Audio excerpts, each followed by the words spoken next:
Dakle, zainteresirani ste za nabavu lančane četke za čišćenje odvoda za vašu fleksibilnu osovinu, ali niste 100% sigurni koje odabrati da biste odgovorili na to. Trebate odgovoriti na 4 pitanja, koja će vam pomoći da odredite koji je pravi lanac za vaše potrebe. Prvo pitanje je što želite očistiti.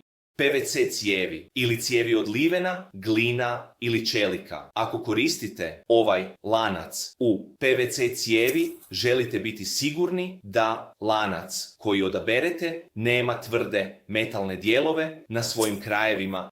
Hard metalni dijelovi bili bi malo preagresivni za PVC cijev, ali ako koristite ovaj lanac unutar cijevi od vitrificirane gline, ne hrđajućeg čelika, livena ili mesinga, tada biste željeli onaj koji ima hard metalne dijelove poput ovog. Postoji mnogo različitih vrsta tvrdih metalnih svrdla. Neka su agresivnija od drugih. Obično je tvrdo metalno svrdlo namijenjeno cijevima tvrđim od PVC-a.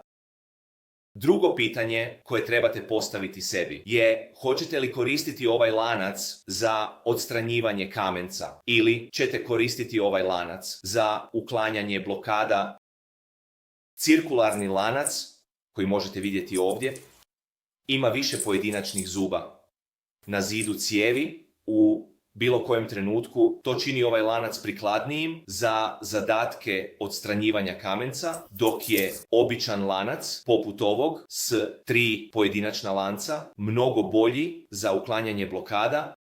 Ovu lančanu četku možete koristiti za odstranjivanje kamenca iz cijevi, ali će vam trebati malo više vremena nego kada imate više zuba na zidu cijevi u bilo kojem trenutku.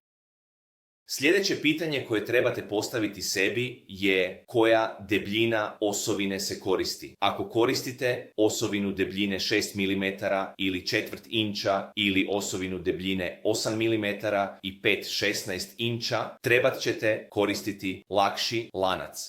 Kao što možete vidjeti iz ovog lanca, ovo je lagani lanac, dok je ovaj lanac teški lanac i možete vidjeti da postoji izvanredna razlika između debljine lanca, ali preciznije težine lanca. Lagani lanac bi se koristio za tanju osovinu, koja ima manju kapacitet obrtnog momenta, ili ako koristite bušilicu koja ima manju snagu, a sljedeće pitanje koje trebate postaviti sebi je koju veličinu bušilice koristite i koju veličinu osovine koristite.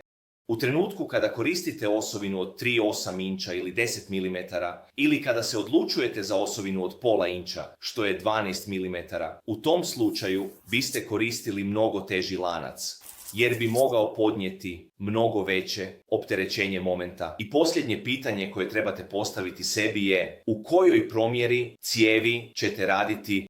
Vidite lance koji su napravljeni iz veličine od 3 inča, 4 inča, 5, 6 i 8 inča.